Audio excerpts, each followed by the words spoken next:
அனைவருக்கும் வணக்கம். நேத்து நாம எத பத்தி பார்த்தோம்னா, அருகம்புல். அருகம்புல் பத்தின விஷயங்கள நான் சொன்னேன். உங்களுக்கு ரொம்ப பிடிச்சிருக்கும்னு நம்புறேன். இன்னைக்கு நாம எத பத்தி பார்க்குறோம்னா, வேலிப்பருத்தி.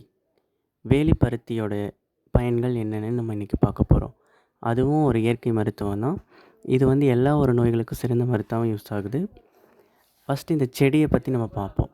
வேலிப்பருத்தினா ஒரு கொடி வகையான செடியாகும். அதாவது வேலி மேல படர்ந்திருக்கும் இந்த செடி. இலை இதயத்தோட ஷேப்பில் அதோட இலை இருக்கும். பருத்தி போன்ற ஒரு காய்களை வைத்து கொண்டிருக்கும். அந்த காய் வெடித்து சிதறும். பருத்தி மாதிரி சிதறும். சிதறும்போது அதிலிருந்து முளைக்கிறது தான் வேலிப்பருத்தின்னு சொல்லுவாங்க.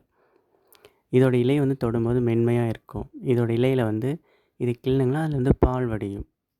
மேலும் இது சிறிய முட்களை கொண்ட காய்களாக உருவாகும் இதோட இலையில்.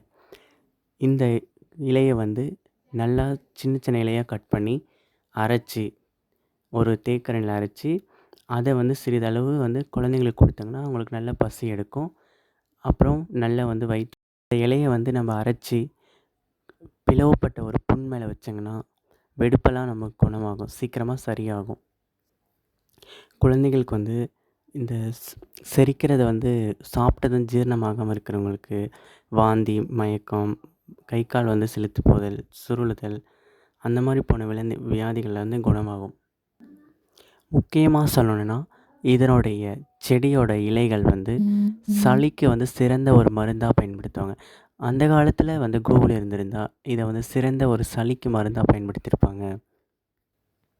இதனோட இலைகளை நல்லா காய வச்சு அதை அரைச்சி தினமும் ஒவ்வொரு டீஸ்பூன் தேனில் கலந்து குடித்தோம்னா அவங்களுக்கு நல்ல சளி குணமாகும். இருமல், கோழை அதெல்லாம் நீங்கும். இந்த வீடியோ உங்களுக்கு பிடிச்சிருந்தா லைக் பண்ணுங்கள், சப்ஸ்கிரைப் பண்ணுங்கள்.